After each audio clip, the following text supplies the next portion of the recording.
Mateus 22. De novo, entrou Jesus a falar por parábolas, dizendo-lhes: O reino dos céus é semelhante a um rei que celebrou as bodas de seu filho. Então enviou os seus servos a chamar os convidados para as bodas. Mas estes não quiseram vir. Enviou ainda outros servos com esta ordem: Dizei aos convidados: Eis que já preparei o meu banquete. Os meus bois e cevados já foram abatidos, e tudo está pronto. Vinde para as bodas. Eles, porém, não se importaram e se foram, um para o seu campo, outro para o seu negócio. E os outros, agarrando os servos, os maltrataram e mataram. O rei ficou irado e, enviando as suas tropas, exterminou aqueles assassinos e lhes incendiou a cidade. Então disse aos seus servos: Está pronta a festa, mas os convidados não eram dignos. E depois, para as encruzilhadas dos caminhos, e convidai para as bodas a quantos encontrardes. E saindo aqueles servos pelas estradas, reuniram todos os que encontraram, maus e bons. E a sala do banquete ficou repleta de convidados. Entrando, porém, o rei para ver os que estavam à mesa, notou ali um homem que não trazia veste nupcial e perguntou-lhe: Amigo, como entraste aqui sem veste nupcial? E ele emudeceu. Então ordenou o rei aos serventes: Amarrai-o de pés e mãos e lançai-o para fora nas trevas. Ali haverá choro e ranger de dentes, porque muitos são chamados, mas poucos escolhidos. Então, retirando-se os fariseus, consultaram entre si como o surpreenderiam em alguma palavra. E enviaram-lhe discípulos juntamente com os herodianos para dizer-lhe: Mestre, sabemos que és verdadeiro e que ensinas o caminho de Deus, de acordo com a verdade, sem te importares com quem quer que seja, porque não olhas a aparência dos homens. Dize-nos, pois, que te parece? É lícito pagar tributo a César ou não? Jesus, porém, conhecendo-lhes a malícia, respondeu: Por que me experimentais, hipócritas? Mostrai-me a moeda do tributo. Trouxeram-lhe um denário, e ele lhes perguntou: De quem é esta efígie e inscrição? Responderam: De César. Então lhes disse: Dai, pois, a César o que é de César, e a Deus o que é de Deus. Ouvindo isto, se admiraram, e deixando-o foram-se. Naquele dia, aproximaram-se dele alguns saduceus, que dizem não haver ressurreição, e lhe perguntaram: Mestre, Moisés disse: se alguém morrer não tendo filhos, seu irmão casará com a viúva e suscitará descendência ao falecido. Ora, havia entre nós 7 irmãos. O primeiro, tendo casado, morreu, e, não tendo descendência, deixou sua mulher a seu irmão. O mesmo sucedeu com o segundo, com o terceiro até o 7º. Depois de todos eles, morreu também a mulher. Portanto, na ressurreição, de qual dos 7 será ela esposa? Porque todos a desposaram. Respondeu-lhes Jesus: Errais não conhecendo as Escrituras nem o poder de Deus. Porque na ressurreição nem casam, nem se dão em casamento. São, porém, como os anjos no céu. E quanto à ressurreição dos mortos, não tendes lido o que Deus vos declarou: Eu sou o Deus de Abraão, o Deus de Isaque e o Deus de Jacó? Ele não é Deus de mortos, e sim de vivos. Ouvindo isto, as multidões se maravilhavam da sua doutrina. Entretanto, os fariseus, sabendo que ele fizera calar os saduceus, reuniram-se em conselho. E um deles, intérprete da lei, experimentando-o, lhe perguntou: Mestre, qual é o grande mandamento na lei? Respondeu-lhe Jesus: Amarás o Senhor teu Deus de todo o teu coração, de toda a tua alma e de todo o teu entendimento. Este é o grande e primeiro mandamento. O segundo semelhante a este é: Amarás o teu próximo como a ti mesmo. Destes 2 mandamentos dependem toda a lei e os profetas. Reunidos os fariseus, interrogou-os Jesus. Que pensais vós do Cristo? De quem é filho? Responderam-lhe eles. De Davi. Replicou-lhes Jesus. Como, pois, Davi, pelo Espírito, chama-lhe Senhor, dizendo: Disse o Senhor ao meu Senhor: Assenta-te à minha direita, até que eu ponha os teus inimigos debaixo dos teus pés. Se Davi, pois, lhe chama Senhor, como é ele seu filho? E ninguém lhe podia responder palavra, nem ousou alguém, a partir daquele dia, fazer-lhe perguntas. Queridos espectadores, vamos agora fazer um estudo a respeito do capítulo 22 de Mateus que nós acabamos de ouvir. Nós ouvimos agora que o Senhor Jesus falando em parábola, novamente para dar um ensino. E, como nós temos dito, a parábola, querido, é um ensino que o Senhor faz da conduta, da maneira que os homens vivem, mas dá um ensino de ordem espiritual. Eu quero dizer para vocês que nesse capítulo 22 de Mateus é uma das palavras poderosas para nossas vidas, para o entendimento de nós entendermos o que Deus preparou para o homem. Qual é todo o trabalho que Deus fez. Aqui nós vamos ver o que Deus propôs para os homens. Aqui é um conhecimento poderoso para nossas vidas. Por isso que eu quero te chamar a atenção para você parar um pouco da sua vida, um instante, um minuto, para você entender uma palavra poderosa para nossas vidas. Porque Deus, querido, fez o mundo, fez tudo, toda a natureza, sol, céu, estrelas, a terra.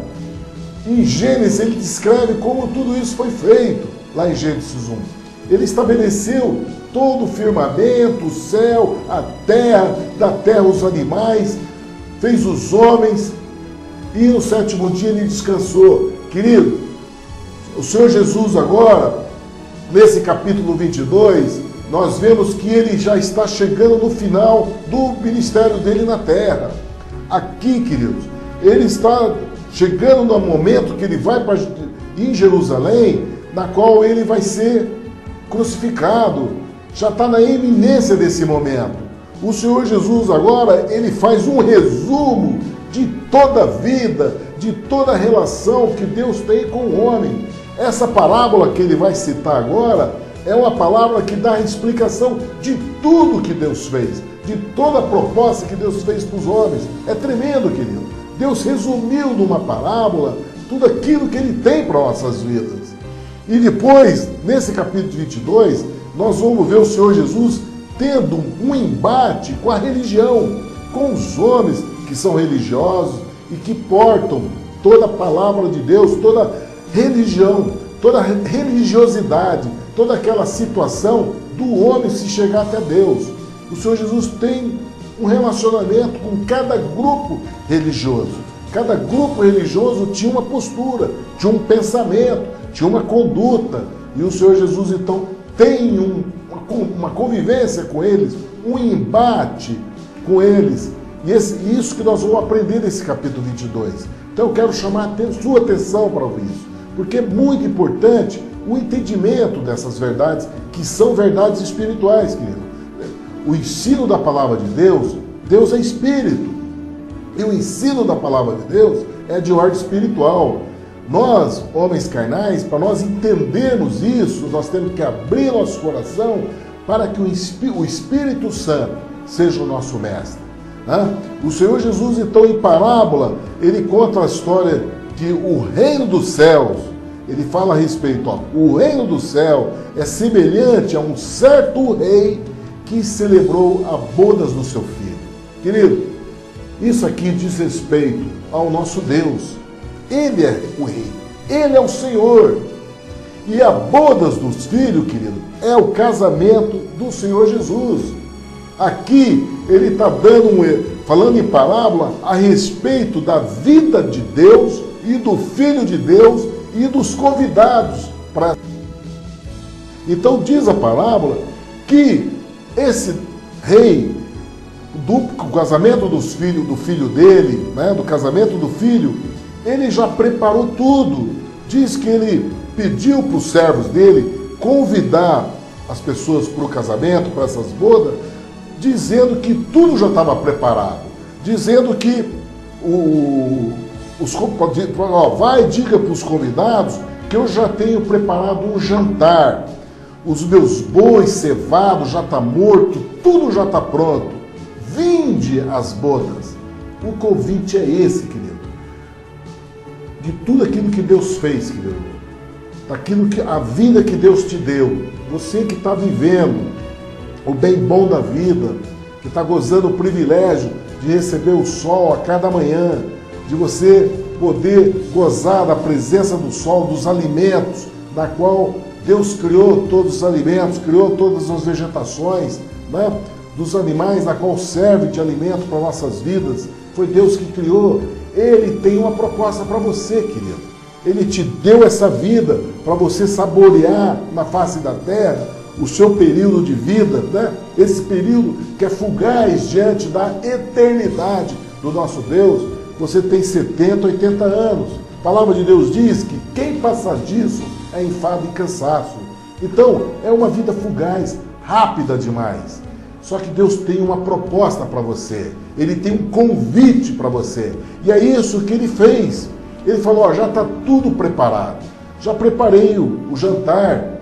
E eu quero convidar vocês para esse casamento com meu filho. E esse casamento, querido, que é o casamento do Senhor Jesus, Filho do Deus vivo, com sua igreja. A esposa é a igreja. A esposa é aquele que recebe de coração quebrantado, de coração sincero, a presença do Espírito Santo, para que nos dê a capacidade da igreja, estabelecido conforme a palavra de Deus, e nos estabelecer como homens e mulheres espirituais, para que nós possamos ter, assim como diz essa parábola, que é uma analogia da ligação de nós, igreja, com o Senhor, com o nosso Senhor Jesus Cristo. Então há uma proposta de nós termos uma união eterna, uma aliança eterna. O Senhor Jesus já fez tudo. A palavra diz que Deus e seu Filho já fez tudo para isso. Ele já deu todas, já realizou toda a obra que podia ser feita para que nós pudéssemos participarmos desse momento, desse casamento, desse jantar, dessas bodas. Nós seríamos um convidado para essa relação, de um relacionamento, de aliança eterna. O Senhor Jesus já proveu isso na cruz do Calvário. Quando ele fez a ceia, quando ele estava aqui, que ele fez a última ceia com os apóstolos, na hora que ele partiu o pão e tomou o vinho, esse jantar, essa ceia que o Senhor Jesus teve com os apóstolos, e o Senhor Jesus, quando tomou o vinho, falou, esse é o vinho da nova e eterna aliança, que é feita com nós. É uma aliança nova e eterna, feita com nós, igreja do Senhor Jesus. É esse convite que está sendo feito. E a palavra diz que ele já preparou tudo, já está tudo preparado. O Senhor Jesus já proveu a vitória para nós alcançarmos esse lugar. Lugar de eternidade, numa relação eterna com o nosso Deus. O Senhor Jesus, quando estava na cruz do Calvário, querido, que ele, quando estava crucificado, quando ele estava ali, que o mundo esperava pela morte dele, e a demonstração da entrega dele, que ele deu um brado forte, mostrando que ainda estava cheio de vida. Ele falou, Pai, está tudo consumado. Em tuas mãos entrego o meu espírito. Ele entregou. E aí ele entregou. E aí, quando ele deu esse brado, está tudo consumado, é exatamente isso que o Pai da vinha, o Senhor, o Rei, dono da festa, dono do mundo, entendeu? Que está sendo manifestado nessa parábola, já está tudo pronto, querido. Já está tudo feito pelo Senhor Jesus. Tudo já está consumado. O que tem que ser feito agora é só o convite. Só depende agora de nós, os convidados, porque Deus Pai e o Filho, Senhor Jesus, e o Espírito Santo, a Trindade Eterna, já fez tudo. Nessa Trindade Eterna, o que nós temos que fazer é aceitar esse convite. É nós aceitarmos. Então a palavra diz que ele mandou servos para fazer o convite para todas as pessoas. Então, ele diz que o servo saiu a anunciar esse convite. E nós entendemos, querido, por essa palavra, que o mundo não quis receber o convite. O mundo sentiu agredido com esse convite. Quando Deus Pai convidou as pessoas para participar dessa ceia, eles se sentiram agredidos. E se sentiram agredidos a um ponto que mataram os servos que foram dar o convite. Outras pessoas não se interessaram em receber esse convite. Eles continuaram na operação da vida deles. Eles ficaram mais preocupados com aquilo que eles fazem no mundo, com a vida de 70, 80 anos. Eles estavam satisfeitos com isso. Eles não queriam mais. Eles ficaram ali aceitando, continuaram trabalhando no seu campo. A palavra diz que outros ficaram no seu tráfico. O que é o tráfico? É a jornada do mundo, de você estar correndo através do sustento da tua casa, do teu trabalho, dos seus afazeres. Esse é o tráfico que o homem tem na sua rotina, no seu cotidiano diário. As pessoas ficaram ocupadas com isso. Não quiseram receber o servo, não quiseram convite para a eternidade. Não quiseram convite para essa boda do Cordeiro, para esse momento maravilhoso na qual a igreja do Senhor Jesus vai ter esse momento de aliança eterna com o Senhor Jesus. Que aquilo que Ele fez por nós, nós aceitamos esse convite. E aí então diz a palavra que eles, pelo contrário, eles acabaram então matando aqueles servos que foram receber a palavra. O Senhor, o rei, então Deus, quando teve notícia dessa postura, Deus então enviou os seus exércitos e destruiu aqueles homicidas e incendiou sua cidade. Nós sabemos o que, diante da história da humanidade, o que aconteceu com a humanidade, o que aconteceu com o ser humano na destruição de si próprio. Né? Isso foi a mão de Deus a respeito dessa negação do homem de aceitar o convite de Deus. Então, nós conhecemos toda a história que está havendo na vida dos homens, né? De destruição, de terremoto, de guerra, que o Senhor Jesus já profetizou que tudo isso aconteceria. Então, por quê? Por causa dessa rejeição dos homens. Não aceitaram o convite de Deus. Não estão importando com o convite de Deus. E isso, tudo está escrito, querido. Tudo já está estabelecido pelos profetas, que os homens tomariam essa postura.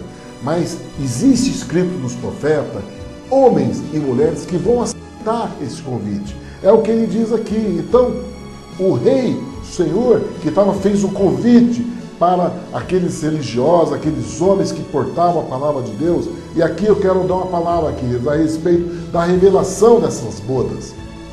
Porque o principal convidado para essas bodas era o povo judeu, aqueles que tinham a salvação.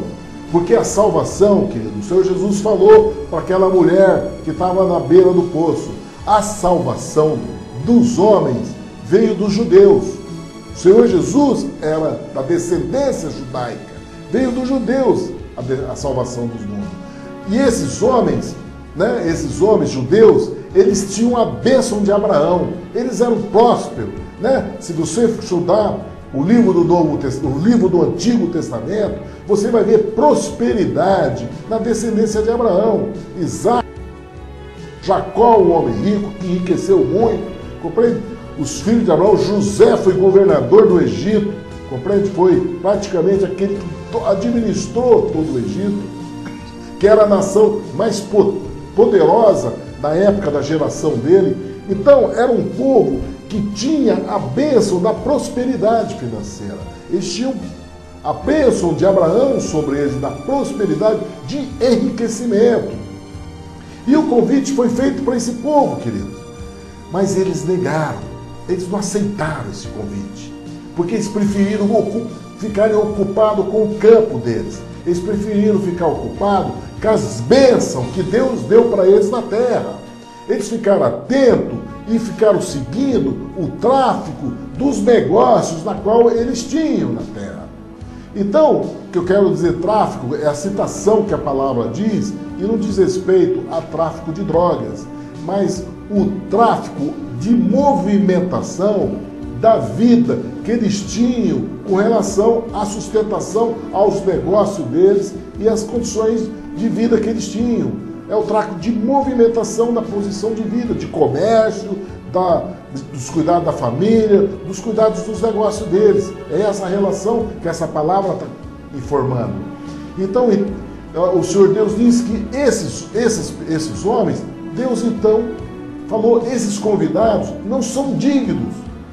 Eles então, Deus considerou que esses convidados, não, na verdade, as bodas da verdade, está preparada, mas esses convidados não eram dignos. Então chegou para o servo, e depois então, nas saídas, nos caminhos, convidai para bodas todos aqueles que encontrares. Né? Os servos então saindo e convidou a todos. E a palavra de Deus diz em alguns textos que esses caminhos eram até encruzilhadas. O que significa isso, querido? Significa que essas bodas do Cordeiro foi oferecido para aqueles que eram rejeitados da sociedade, para os pobres. Por isso que o Senhor Jesus disse que o Evangelho veio para os pobres. Os convidados para essa ceia são os pobres desse mundo. São aqueles que foram rejeitados, aqueles que estão esquecidos, aqueles que estão à margem do repúdio da posição do homem soberbo, dominador sobre a face da terra. Existem aqueles que são nominados, queridos, que reservaram a vida deles, buscaram a fé deles nessa salvação. Então, esses receberam. A palavra de Deus diz que esses convidados, eles aceitaram o convite. Eles aceitaram esse convite de Deus poderoso. Quando eles aceitaram esse convite, e esse número foi um número tão grande, que a palavra diz que a sala estava cheia, né? Existe ali, a festa nupcial estava cheia de convidados, né? Porque se juntaram tanto bons como os maus, não importa a condição daquele que recebe o convite. O Senhor Deus deliberou. O que importa é você receber o convite. Ele não está olhando para a sua condição de pecador, sua condição financeira, ele não está olhando para isso. O convite é para aqueles que recebem.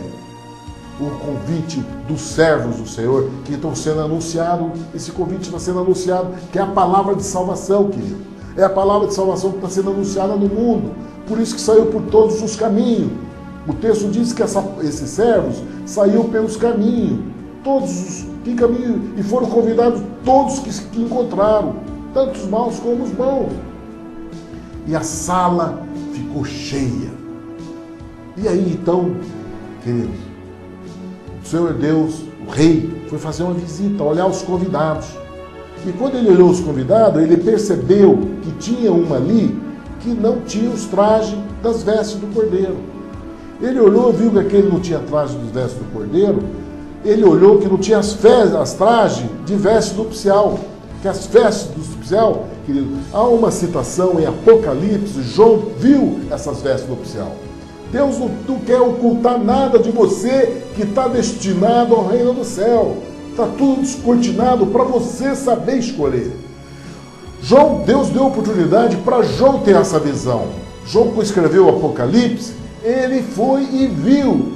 Ele viu qual é as vestes nupcial. No capítulo 19 de Apocalipse, João viu. Ele diz, olha, eis os convidados da boda do Cordeiro, aqueles que estão vestidos com veste, com linho fino, da justiça, do testemunho de justiça. Essa é as vestes nupcial, querido. A veste nupcial, nós não temos condição de vestir ela. Quem deu essas vestes nupcial foi a propiciação do Senhor Jesus na cruz do Calvário. Quando ele morreu na cruz do Calvário, para perdão do meu pecado, do seu pecado, quando nós cremos nisso, querido, você adquiriu essa roupa de justiça, porque a nossa justiça se chama Jesus Cristo. Não existe nenhuma obra que o homem possa fazer de ser justo diante de Deus. Não tem ninguém justo na face da terra.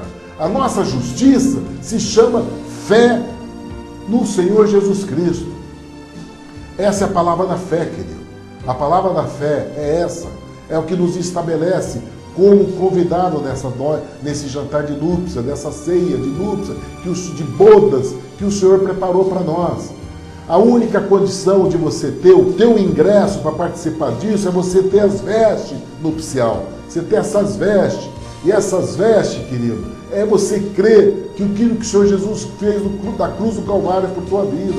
Porque você e eu somos homens pecadores, somos homens destinados ao fogo que não perece, que perece na eternidade. É um fogo de inferno, que Deus não fez para o homem esse fogo de inferno. Ele fez para os demônios, para o diabo e seus demônios. Mas se nós não obedecermos essa palavra, se nós não entendermos essa palavra, se nós não abrirmos o coração para que o Espírito Santo habite em nosso coração e nos dê a direção dessa palavra, nós vamos ser condenados no fogo. Não tem saído. O mundo já está em juízo, querido. O mundo já está julgado por Deus, né? O mundo é pecador. Deus olhou para a terra e viu que não tinha nada de bom na terra. E Deus proveu o seu Filho para trazer a redenção para nós. Então, a veste nupcial, as vestes que vai nos dar a prerrogativa de participarmos dessas bodas, é as vestes da justiça de Deus. Nós que tivemos coberto pelo sangue do Senhor Jesus, que tirou nossa nudez, tirou nosso pecado, compreende? Porque Ele se fez justiça em nós. A presença dele se fez justiça em nós. Quando nós arrependemos o nosso pecado, quando você se arrepende daquilo que você fez, quando você entende que o Senhor Jesus fez por você na cruz do Calvário, essa é a palavra da fé. Por isso que Romano diz, se teu coração você crer e com a boca você confessar que Jesus Cristo é Senhor, você está salvo. Isso é palavra de salvação. Se você crê no seu coração o que Ele fez por você, e sua boca confessar, isso é salvação. É essas vestes nupcial na qual nós vamos participar dessas bodas. Querido, isso é poder de Deus, querido. Nós temos que entender que toda obra já foi feita, querido. O Senhor Jesus já fez toda a obra, boa obra, para nós participarmos dessas bodas. Isso é um poder tremendo, sobrenatural, que há sobre as nossas vidas. Nós, como homens carnais, muitas vezes a gente não consegue entender isso. Nós achamos que tem que ser pelo nosso braço. Não confia no teu braço, querido. Não confia na tua mente. Põe a palavra de Deus no teu coração. Creia no poder da palavra transformadora de vida, que é essa palavra implantada no teu coração. É isso, é esse o lugar e o convite que o Senhor Deus está dando para nós. O convite é esse, para que você receba a palavra dele. Receber os servos, são os servos que estão anunciando essa palavra. E se você recebe o servo, você recebe essa palavra anunciadora, essa palavra que vai penetrar no teu coração. É isso que esse convite. Porque o mundo religioso, o mundo daqueles que foram chamados, que receberam a bênção de Abraão e que prosperaram, eles não quiseram, eles preferiram cuidar do campo. Só que agora, querido, há uma chamada para nós, há uma chamada para nossas vidas, para nós recebermos, sermos convidados para essa ceia. Nós temos um convite para essa ceia. E esse convite é para a igreja dos gentios. Nós que estávamos fora. Essa parábola que o Senhor Jesus deu para aqueles homens religiosos, Jesus deu essa parábola para aquela descendência de Abraão, para aqueles religiosos que seguiam conforme os mandamentos de Moisés. O Senhor Jesus deu essa palavra para eles, falando para eles que o nosso lugar seria para nós esse lugar, explicando que eles seriam deixados e que o convite viria para nós. Nós que estávamos no caminho, nós que estávamos nos caminhos do mundo. E o servo de Deus veio ao nosso encontro, trazendo essa palavra de salvação. E nós podemos participar dessa boda do Cordeiro. Nós vamos vestir das vestes de linho fino, né? Que cita lá em Mateus, lá em Apocalipse 19. Você vai poder vestir essa linha. poder participar dessa bodas, né? Que através de crer no que o Senhor Jesus fez por sua vida, e você se arrepender dos teus pecados e viver em novidade, conforme essa palavra se estabelece na tua vida. Você faz parte desse convite. Esse convite está sendo anunciado para a tua vida hoje. Isso é um poder tremendo sobre nós, querido. E o Senhor Jesus diz então que aquele que não tinha as vestes foi lançado fora. Ele foi lançado nas trevas exteriores e ali haverá pranto e ranger de dente. Triste esse lugar. Por isso que ele conclui depois, porque muitos são chamados, mas pouco escolhidos. Sabe o que significa isso, querido? Porque assim como aqueles homens religiosos que tinham a palavra de Deus na mão deles, que eram porta-voz da ligação do homem com Deus através da palavra escrita, né? Que Deus deu através da mão de Moisés, Deus entregou no monte de Horebe, tá? As leis de Deus para que os homens seguissem. Esses homens se perderam na caminha, na trajetória. Então, o que aconteceu com eles, querido? Eles perderam essa posição. Essa posição, então, foi dada a nós, né? As igrejas dos gentios. Nós que estávamos esquecidos, que nos tornamos primeiro. Nós vamos ser os primeiros a gozar do privilégio de ter essa convivência com Deus que fez o céu e a terra. Por quê? Porque nós cremos naquilo que o Senhor Jesus Cristo fez por nós. Só que nessa chamada, o Senhor Jesus conclui que muitos são chamados, mas pouco escolhidos. Sabe por quê, querido? Porque nessa chamada existe uma palavra que diz o seguinte: buscai em primeiro lugar o reino de Deus e sua justiça, e todas as outras coisas nos serão acrescentadas. Sabe por quê, querido? Porque nessa busca do reino de Deus, nós não podemos cometer o erro daqueles irmãos que foram os primeiros chamados, que receberam a bênção de Abraão, porque eles preferiram mais a bênção do que o Senhor da bênção. Eles preferiram mais os bens materiais, se ocuparam com o coração deles, os bens materiais, a ocupação com os campos, com os comércios deles, do que com Deus. Então, fica atento, porque a palavra de chamada para o reino dos céus, também, buscai primeiro o reino dos céus, e buscai com todo o seu coração. E depois diz, em todas as outras coisas serão acrescentadas. Mas em primeiro lugar, nós temos que buscar esse reino do céu. Você está atento a essa busca, para que você seja um escolhido. Não seja apenas um chamado, mas que você seja um escolhido. A posição de escolhido é sua, querido. A posição de escolhido é minha. Deus chamou a todos, mas a escolha somos nós que fazemos. É nós que optamos por devotar a Deus aquilo que é de Deus. Devotar a Deus o nosso coração. De nós não colocar no nosso coração nas condições dos bens materiais desse mundo. E colocar nossos coração nas bênçãos que Deus nos dá. E tirar o centro de Deus de nosso coração. Por isso que essa chamada do reino do céu, o servo do Senhor está chamando, mas nós temos a escolha, é sua conduta, é a minha conduta. Em seguida, logo depois que o Senhor Jesus deu essa palavra, todos ali ficaram impactados. Os fariseus, ouvindo aquilo, eles ficaram impactados. Eles se retiraram dali. Aí então ele chamou os discípulos dele e mandou que os herodianos fossem falar com o Senhor Jesus. Querido, agora nós temos uma série de encontros do Senhor Jesus com esses religiosos. Então nós vamos ver 3 tipos de religioso que vai abordar o Senhor Jesus. Desses 3 tipos, depois que o Senhor Jesus fala de toda a relação de Deus com o homem e dá a proposta de final disso tudo, porque tudo isso vai ter um fim, que é a bodas do Cordeiro, vai ter um fim, querido. E a bodas do Cordeiro vai ser exatamente a consagração desse final que o Senhor Jesus já está anunciando para nossas vidas. E isso está na iminência de acontecer. o Senhor Jesus tem um encontro com os tipos religiosos que estão no mundo. E o primeiro grupo de religiosos que entrou em contato com o Senhor Jesus foi os chamados herodianos. Quem são os herodianos? Os herodianos eram um grupo de religiosos que tinha uma ligação com o partido político dentro da igreja.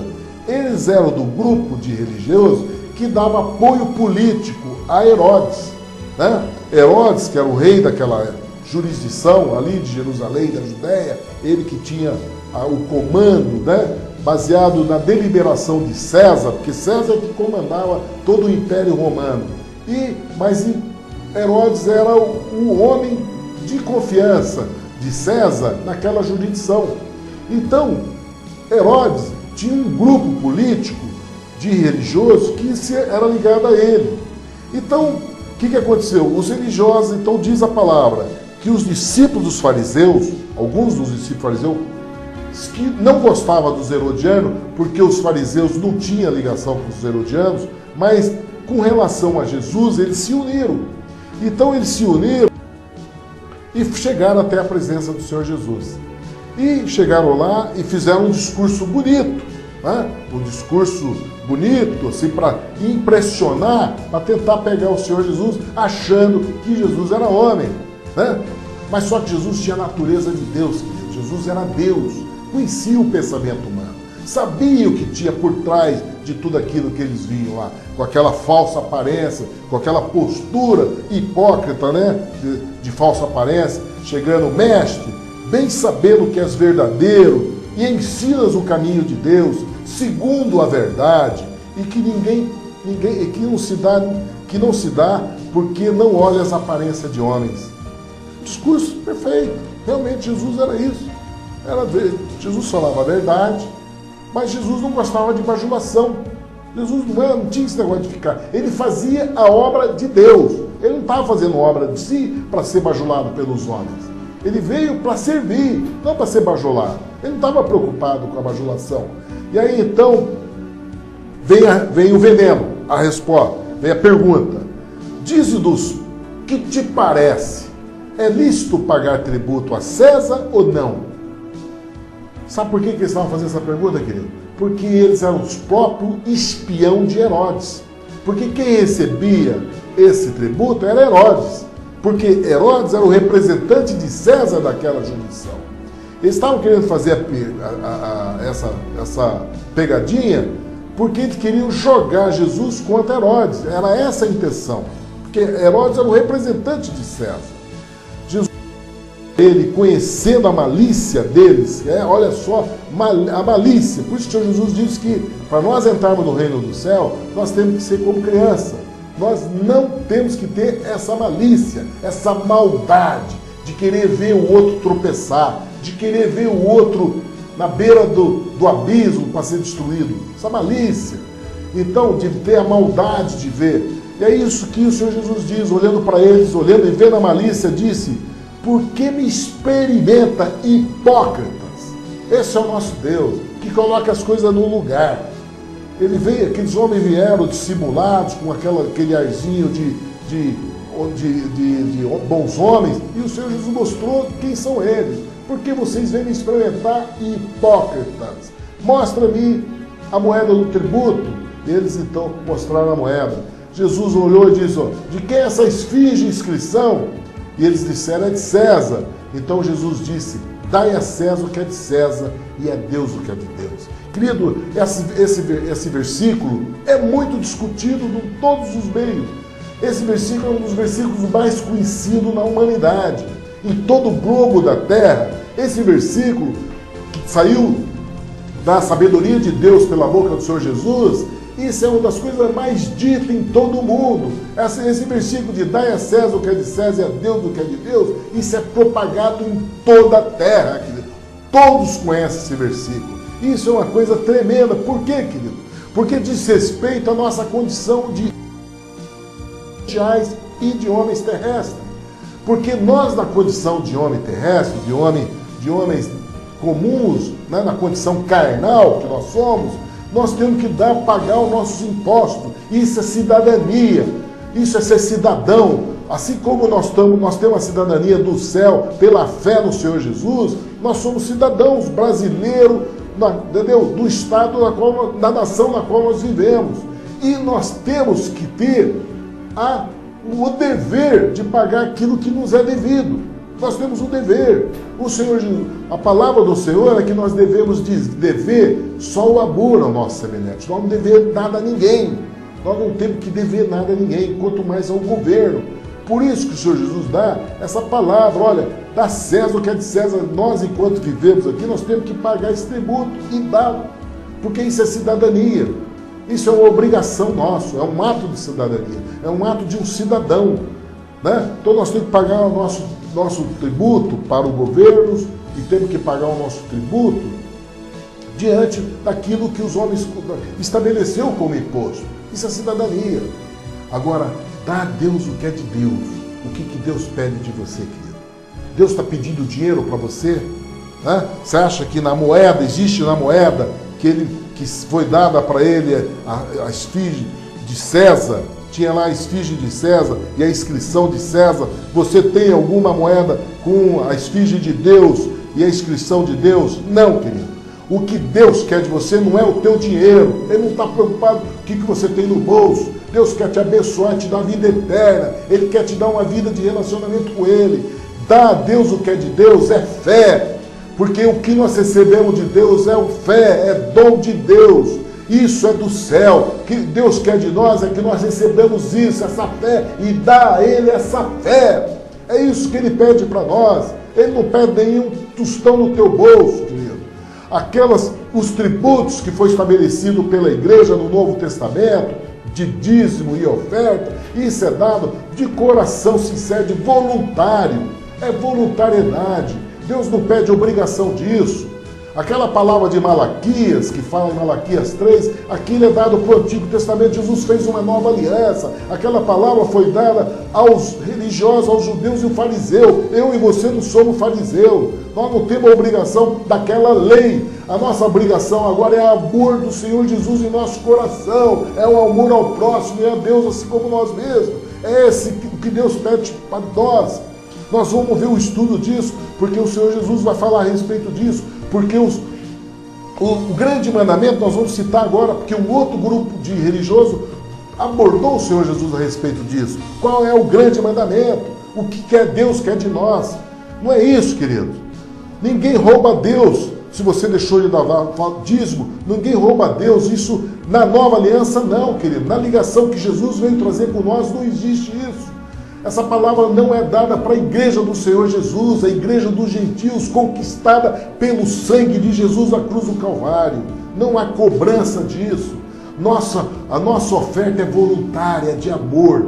Não existe a lei, querido, para nós. Tem que entender, é esse embate que o Senhor Jesus teve com aqueles homens.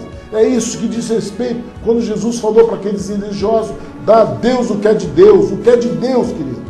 De Deus não é dinheiro, não é isso. Deus não está pedindo a Deus, porque todo ouro e toda prata é de Deus no mundo. Ele não está, é dele isso, ele está em glória. O que ele vai? Ele diz que nós devemos ofertar para que a obra dele seja realizada. Mas isso é oferta voluntária, é oferta de coração, no amor. Essas ofertas muitas vezes é dado mais do que um dízimo, em determinada circunstância. Quando em determinada circunstância dá-se muito mais que um dízimo. Porque é oferta voluntária. Como Jesus citou da viúva, que chegou do gasofilácio e deu todo o sustento dela. Por quê? Porque é o amor que ela tinha. É o amor, foi um gesto voluntário. A igreja não cobrou o dízimo dela. Ela depositou no gasofilácio todo o sustento dela, na presença de Jesus. Quando Jesus estava vendo o depósito do gasofilácio, estava na presença da sinagoga. Ele falou para os apóstolos: olha, essa viúva aqui, essa pobre viúva, ela deu mais que todos. Porque ela deu todo o sustento dela. Ela não deu o dízimo, ela deu todo o sustento dela. E o Senhor Jesus mostrou, então enalteceu a posição dela. É isso que é oferecido do amor de Deus sobre a vida da igreja, querido. A vida da igreja é essa agora. A nova aliança estabelecida nesse amor, no gesto voluntário. É isso. Falando a respeito dessa palavra: dai a César o que é de César e a Deus o que é de Deus. Então, aqueles religiosos, ouvindo aquilo, ficaram maravilhados e deixaram o Senhor Jesus. Mas em seguida veio um outro grupo de religiosos, veio um outro grupo. Só que agora esse grupo era o chamado saduceus. Esse grupo, querido, era um grupo rico, eram os homens que tinham o maior poder aquisitivo da religião. Eles tinham poder aquisitivo e eles montaram um grupo religioso. Só que esse grupo religioso, os saduceus, eles não acreditavam na ressurreição, eles não acreditavam em anjo, eles não acreditavam em demônio. Eles estavam escritos simplesmente a palavra escrita, né, do Pentateuco, da palavra de Moisés, simplesmente escrito lá ao Talmud, né, ao Torá, estava simplesmente descrito a Torá. Eles seguiam simplesmente a palavra escrita, mas eles não acreditavam em anjo, nem em demônio e nem em ressurreição.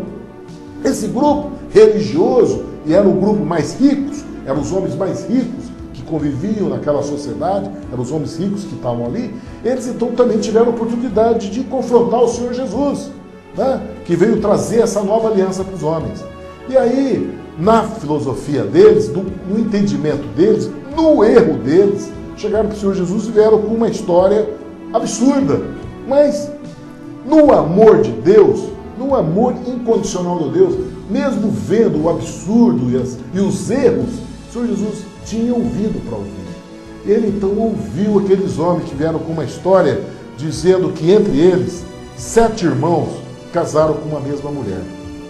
E na lei de Moisés, o irmão que teve a primeira mulher, ele tinha o direito de suscitar descendência para ele, né? Como ele foi o primeiro esposo, ele morreu, então os irmãos tinham que dar, ele era o primogênito, porque na lei de Moisés existia o primogênito, aquele que tinha direito de tudo, o irmão mais velho era o primogênito, e aí então os outros irmãos tinham que servir o irmão mais velho, e esses irmãos tinham que suscitar herdeiro esse irmão mais velho. Então, o primeiro morreu e assim aconteceu com todos os outros 6 irmãos. No final, todos os 7 morreram, né? E eles contam que o seguinte, olha, lá na ressurreição, qual dos 7 a mulher será marido dessa mulher, visto que todos possuíram ela. Todos possuíram aquela mulher, 7 irmãos morreram, e qual na ressurreição, qual essa mulher vai ser marido, vai ter o marido, qual desses irmãos? E o Senhor Jesus deu aquela resposta tremenda, no amor, porque, francamente, eu na minha condição humana, né, de homem natural, eu jamais faria, ou nem ouviria isso, uma história dessa, eu nem ouviria, eu iria embora de ouvir umas histórias dessas. Mas eu vejo o amor de Deus por essa questão. O amor de Deus pelo homem independe da condição do homem, independe do que ele tem em si, da hipocrisia das coisas deles. O Senhor Jesus ainda ouvia. O Senhor Jesus ainda deu resposta. E deu uma resposta amorosa a esses homens. E disse assim, errais, não conhecendo as Escrituras e nem o poder de Deus. O Senhor Jesus está falando para ele, ó, vocês estão errando. Nem conhecer as Escrituras, nem o poder de Deus. Porque na ressurreição, nem são dados ao casamento, mas serão como anjo de Deus no céu. Queridos, quando nós formos ressurretos, quando você receber essa palavra de ressurreição sobre a tua vida, saiba que esse corpo carnal é considerado corpo corruptível. O que quer dizer corruptível? É um corpo que perece. Esse corpo é pó, ele é feito do pó da terra, querido. Pó da terra porque 70% da composição desse corpo é de água, sais minerais, eletrólito, é isso que põe. Cálcio, magnésio, é o que compõe nosso corpo. É o que compõe, e água. Então é feito da terra mesmo. Então é um corpo perecível, corruptível. Só que quando você tem a chamada de ressurreição, Deus vai te dar um corpo incorruptível, é um corpo de glória, vai ser um novo corpo. Nós não sabemos como, Deus sabe, Ele só está te avisando, Ele só está te anunciando. Na ressurreição, você vai receber, assim como os anjos de Deus, você vai receber um corpo incorruptível, vai vestir uma nova veste, ele vai te dar um novo veste, uma nova vestidura, um novo corpo. E ele diz o seguinte, que nessa ressurreição, nesse corpo, que vai ser como os anjos do céu, como os anjos de Deus que estão no céu, esse corpo não é dado em casamento, não tem sexualidade, não é dado em casamento. Aí ele diz, olha, e dando a resposta daquilo que eles queriam, os saduceus, porque eles não acreditavam na ressurreição, o Senhor Jesus completa para eles, ó, com relação à ressurreição dos mortos, vocês não têm lido que Deus declarou dizendo, eu sou o Deus de Abraão, Deus de Isaac, Deus de Jacó. Ora, Deus não é Deus dos mortos, Ele é mais Deus dos vivos. Queridos, é isso que o Senhor Jesus respondeu para eles, mostrando para eles o erro que eles estão trabalhando em grande erro, laborais em grande erro. Vocês estão errando, estão trabalhando, fazendo interpretação da Bíblia no erro. Olha as Escrituras, para nós olharmos as Escrituras, querido, nós temos que pedir auxílio do céu, porque essas palavras são espirituais. A palavra de Deus vem da boca de Deus, Deus é Espírito. É preciso que nós entendamos que para nós entendermos, nós temos que entender não com os olhos da carne, nós temos que ter o olho espiritual para entender isso. E só o Espírito Santo nos dá esse olho. Nós não conseguimos, pelos olhos da carne, dar uma interpretação. Por isso que existem muitas interpretações. Por isso que existem muitas religiões, assim como nós estamos vivendo aqui, esses exemplos de religiosos que chegaram diante de Jesus, que chegaram dentro da interpretação da Escrita. E o Espírito Santo, o Senhor Jesus disse que o Espírito Santo seria o nosso mestre. Esse é o nosso mestre. E ele está aberto a todos. Lá em Tiago, você vai ver, o Senhor Jesus diz, ó, se você quer sabedoria, Tiago diz na carta dele, você quer sabedoria? Pede a Deus. E ele não vai te negar, ele dá a todos essa sabedoria. Mas quando você pedir, creia que ele vai dar, porque ele vai te dar. É o Espírito de sabedoria do Senhor que vai estar sobre você. Se você pedir sabedoria, inteligência e entendimento, Deus vai derramar o Espírito de entendimento e de sabedoria sobre a tua vida, para que você possa entender essas Escrituras, não na letra, porque a letra é morta. Nós vamos ver Paulo falando a respeito disso nas cartas. A letra é morta, mas é o Espírito é que vivifica. Esse Espírito é que traz em nós, é o Espírito Santo que nos traz a revelação dessa palavra em nosso coração. Isso que nós temos que estar atentos, porque esses saduceus, eles não tinham o Espírito de Deus. E com isso eles interpretaram as Escrituras conforme o entendimento do mundo que eles viviam, de abastança, de dinheiro, e eles desprezaram as coisas espirituais. Eles acreditavam só naquilo que eles viam, né? Porque o homem rico, querido, o homem rico, o homem que tem poder aquisitivo sobre a face da terra, ele só acredita naquilo que ele vê. Naquilo que ele não vê, ele não acredita. Então ele não acredita em anjo, ele não acredita em demônio, e ele não acredita em ressurreição, porque ele é rico, ele está acostumado a lidar só com bem material. Era a condição desses saduceus. Em seguida, o Senhor Jesus recebe a visita de um fariseu. E esse fariseu ficou feliz quando viu que Jesus deu uma resposta sábia para os saduceus, e ele ficou animado e foi lá. Ele, que era um doutor da lei, foi lá interrogar o Senhor Jesus. E aqui, nessa palavra, querido, é que nós vamos completar aquele primeiro encontro que o Senhor Jesus teve com os herodianos, quando falou a respeito da Deus o que é de Deus. Nós vamos entender isso aqui. Quando Jesus falou da César o que é de César, não diz respeito à moeda, a respeito ao dinheiro, agora nós vamos ver nessa passagem, quando o Senhor Jesus falou com um homem, doutor da lei, dos fariseus, da outro grupo de religião que tinha na face da terra naquele período, naquela geração. Então esse doutor da lei interrogou o Senhor Jesus, mas com intenção de experimentar o Senhor Jesus, entendeu? Como sempre, há sempre uma motivação, e a motivação aqui era para experimentar o Senhor Jesus, dizendo, mestre, qual é o maior mandamento da lei? Qual é o maior mandamento da lei? Quer dizer, aquela pergunta, dá Deus o que é de Deus. O que Deus quer? O que Deus quer de você? Qual é o maior mandamento? Quer dizer, qual é a lei? Qual é o que Deus quer para a tua vida? Que é aquilo que Jesus falou, dá a Deus o que é de Deus. Está inserido aqui, querido. Dá a Deus o que é de Deus, está inserido aqui. E aí então Jesus disse, amarás o Senhor teu Deus de todo o teu coração, de toda a tua alma, de todo o teu pensamento. Esse é o primeiro e grande mandamento. O segundo, semelhante a esse, amarás o teu próximo como a ti mesmo. Desses dois mandamentos dependem toda a lei e os profetas. Aqui conclui tudo, querido. Por isso que eu falei desde o início que Deus, aqui nesse capítulo 22 de Mateus, o Senhor Jesus ia concluir tudo a respeito das bodas do Cordeiro, daquilo que a igreja do Senhor anseia, da nossa esperança nesse momento maravilhoso, na qual nós vamos estar com o Senhor Jesus no jantar. A palavra de Deus diz que Ele vai nos servir, querido. Ele vai nos servir, coisa maravilhosa. O nosso Senhor vai lidar conosco nessa ceia, este convite. E depois nós vemos aqui na questão da religiosidade que nós convivemos no mundo. O Senhor Jesus nos dando a percepção para nós entendermos e sabermos nos conduzir diante da face da terra para nós alcançarmos aquele momento. E aí nós vamos ter que conviver com os religiosos desse mundo, porque todos eles falam de Jesus, mas dentro de um parâmetro humano. E o que Deus quer trazer para nós é que nós relacionamos com Jesus dentro da visão dele, da vontade dele sobre as nossas vidas.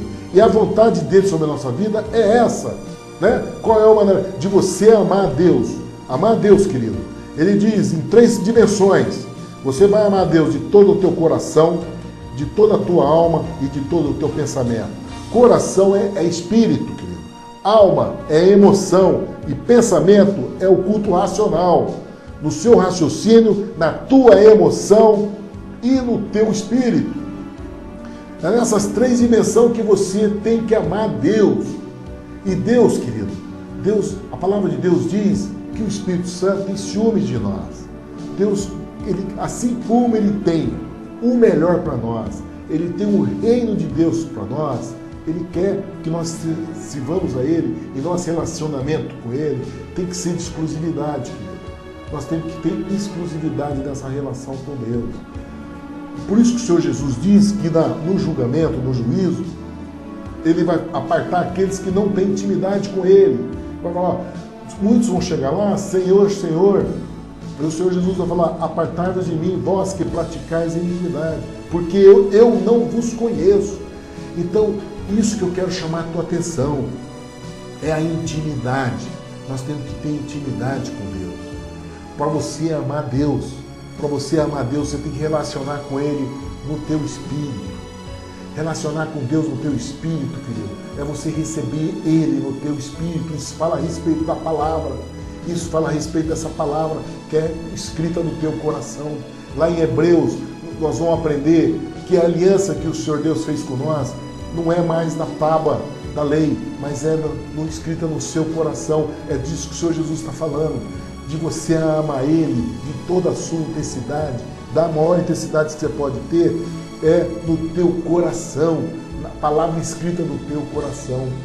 Quando Ele fala da tua alma, Ele está falando das tuas emoções, que a sua alegria é a alegria no Senhor, a sua motivação de prazer na vida, do seu deleite, é em Deus, é nas coisas de Deus, não mais nas condições da carne e do mundo. É de você ter regozijo, alegria de estar na presença dEle, ou no louvor, ou na adoração, ou no estudo da palavra, estudando, meditando sobre essa palavra. Isso diz de alma, isso fala da alma, da sua emoção ser dada a Ele, não mais aos prazeres da carne, não mais da degustação de uma comida boa. Você pode até ter isso, mas não ser o seu Deus, não ser o seu prazer, voltarmos 100% da tua vida para aquilo. É essa emoção, no amor dos teus filhos, no amor da sua esposa, é essa alma que o Senhor Jesus está falando, entendeu? De você, o Senhor Jesus diz, ó, quem amar mais pai, mãe, filho, esposa, mais do que a mim, não é digno de mim. É isso que o Senhor Jesus está falando, que nós devemos amar Ele de toda a alma, na nossa alma, é nessa emoção, querido. É nos deleitarmos na alegria de viver Ele em nosso coração.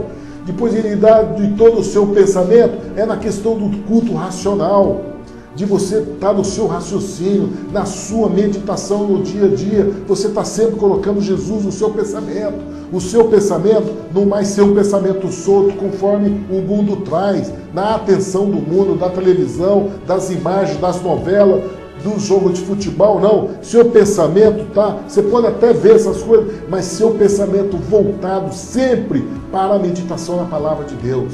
Esse é o pensamento voltado para o reino do céu. É isso que o Senhor Jesus está falando. Amarás o Senhor teu Deus de todo o teu coração, de toda a tua alma e de todo o teu pensamento.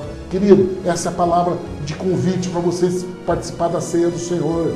Essa palavra de convite para você viver o reino dos céus. Em seguida ele diz, esse é o primeiro grande mandamento, mas existe um outro que é semelhante a esse, de você amar o teu próximo como a ti mesmo. Querido, sabe o que significa amar o teu próximo como a ti mesmo? É você dar honra para o teu irmão. Você dá honra para ele.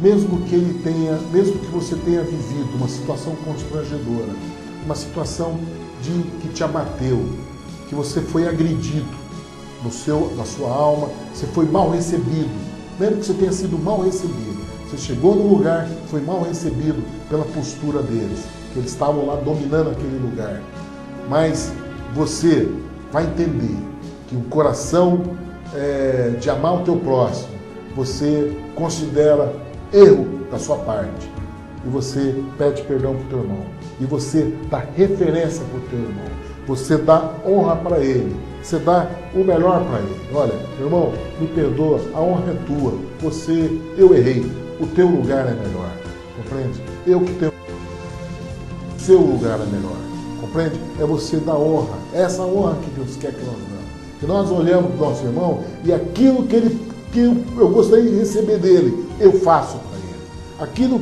Aquele reconhecimento que eu queria receber, que ele desse para mim, não vou esperar dele, eu vou fazer, compreende? E vou fazer. Isso é amar o meu irmão. Não é que eu vou ser cabisbaixo, vou me humilhar diante dele, não. É o amor de Deus no meu coração e dar o melhor para ele. Ele vai receber a minha honra. Eu vou honrar meu irmão. Ele vai receber o melhor de mim, toda a minha consideração, eu vou dar para ele. E não esperar nada dele, não esperar nada de ninguém, esperar de Deus. Não vou esperar. Eu vou fazer a minha parte. Vou fazer a minha parte. É isso que o Senhor Jesus está dizendo, e amarás o teu próximo como a ti mesmo. Quer dizer, naquilo que eu gostaria de receber, eu vou fazer. E fazer, e encerrou o assunto. Não ficar esperando que alguém faça. Não, eu fiz. Você faz, você fez e acabou. Isso é amar o teu próximo. E o Senhor Jesus diz que desses dois mandamentos,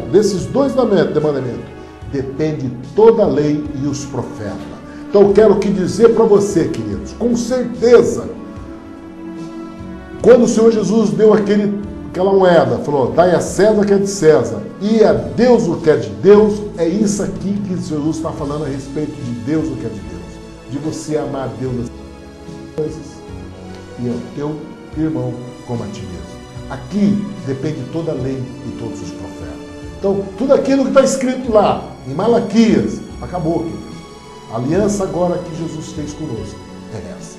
A aliança agora é o nome. Não é baseada no sacrifício, naquilo que eu posso fazer, naquilo que eu posso dar. Não, querido. Agora é da atitude do meu coração, do amor de Deus no meu coração, da bondade de Deus no meu coração. Essa é a nova aliança que Deus tem conosco. Essa é a nova aliança que Deus tem com nossas vidas. Aí, a respeito disso, a respeito dessa nova aliança, a respeito desse novo mover de Deus na face da terra, o Senhor Jesus, ele conclui tudo isso que nós discutimos, desse encontro com os fariseus, desse encontro com os herodianos e com os saduceus. Jesus conclui dando a honra para nós, os gentios, que nós vamos receber agora. Que o Senhor Jesus diz o seguinte para eles: escuta, olha só a conclusão de todo esse relacionamento com os religiosos. O Senhor Jesus chega para eles e fala: de quem pensai vós ser o Cristo? De quem é o Filho? O Cristo é filho de quem? Aí eles disseram: de Davi. Jesus fala: olha, como pode ser, já vi, se Davi falou, Disse o Senhor ao meu Senhor: assenta-te à minha direita, até que eu ponha os teus inimigos por escabelo dos meus pés. O Senhor Jesus conclui: se Davi, pois, chama Senhor, como ele pode ser filho? Se Jesus chama, se Davi chama Senhor aquele que seria o Messias, aquele que seria o ungido de Deus, como é que ele vai ser filho? Sabe o que diz respeito a essa palavra, queridos? Porque aqueles homens não entenderam isso. Eles não entenderam. Eles não podiam nem responder essa palavra. E quando ele saiu dali, baixo, porque eles não tinham capacidade de interrogar o Senhor Jesus. Mas eu quero te dar a revelação poderosa dessa palavra, querido. Quando o Senhor Jesus anunciou isso, o Senhor Jesus estava falando da igreja dos gentios, a igreja da volta dele, daqueles que reconheceriam o Senhor Jesus como Senhor, daqueles que receberiam o Senhor como ungido de Deus. E a palavra profética para a nossa geração foi essa palavra anunciada ali por Davi. A própria palavra foi anunciada por Davi a respeito da igreja, daqueles que receberiam o Senhor Jesus como Senhor. Assenta-te à minha direita até que eu aponhe os teus inimigos por escabelo dos teus pés. É essa palavra para a igreja do Senhor, querido.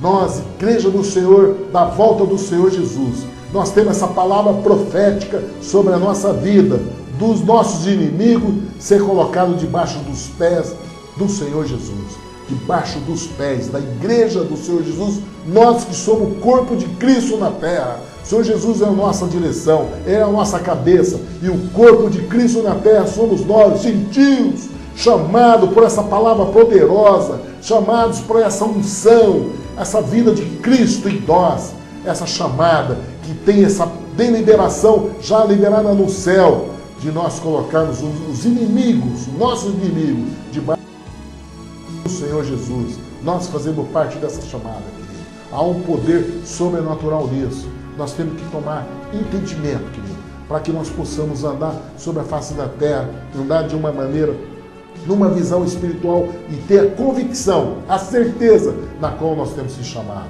Essa é a palavra que nós temos de Mateus 22. Eu quero continuar esse estudo com vocês, querido, que é poderoso, que liberta, que cura, que sara e que nos dá a posição de nós estarmos sentados com o Senhor Jesus e nós estarmos com as vestes incorruptíveis, com as vestes nupcial, na qual o Senhor Jesus preparou para cada um de nós.